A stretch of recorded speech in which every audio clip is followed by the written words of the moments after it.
दिल्ली रात के 11 बजे। तेज बारिश हो रही थी। घने काले बादल पूरे आसमान पर छाए हुए थे और बिजली बार बार कड़क रही थी। ऐसा लग रहा था जैसे कुदरत भी किसी बड़े तूफान के आने की चेतावनी दे रही हो।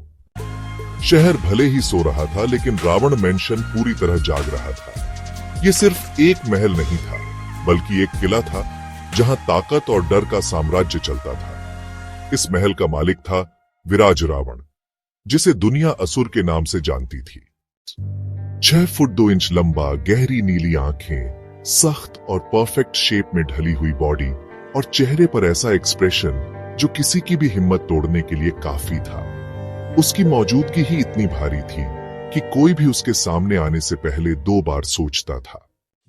लेकिन आज उसके सामने एक लड़की खड़ी थी, मासूम, डरी हुई और पूरी तरह बेबस। उसका नाम था रिद्धिमा। गहरे काले बाल, बड़ी बड़ी बादामी आंखें, गुलाबी होंठ और चेहरे पर बेइंतहा घबराहट। उसने हल्के गुलाबी रंग की साड़ी पहनी हुई थी, लेकिन इस वक्त उसका पूरा ध्यान सामने खड़े उस आदमी पर था जिससे वो बचना चाहती थी। लेकिन भागना अब मुमकिन नहीं था। कौन हो तुम? रिद्धिमा का दिल जोरों से धड़कने लगा। उसकी सांसें तेज हो गईं। मेरा नाम रिद्धिमा है। प्लीज मुझे जाने दो। जाने दो? पर तुमने तो मेरी दुनिया में कदम रख दिया है, और एक बार जो यहां आ गया वो बिना मेरी इजाजत नहीं जा सकता। मैंने कुछ नहीं किया। तुम मुझे जबरदस्ती क्यों यहां लाए हो? तुमने मुझे देखने की गलती की। क्या? सिर्फ देखने के लिए? मैं जो चाहता हूं वो किसी भी कीमत पर लेता हूं, और अब तुम सिर्फ मेरी हो। तुम्हें क्या लगता है कि मैं तुम्हारी कोई चीज हूं जो जब चाहा उठा लाए? चीज नहीं, जुनून। नहीं, मैं तुम्हारी नहीं हूं।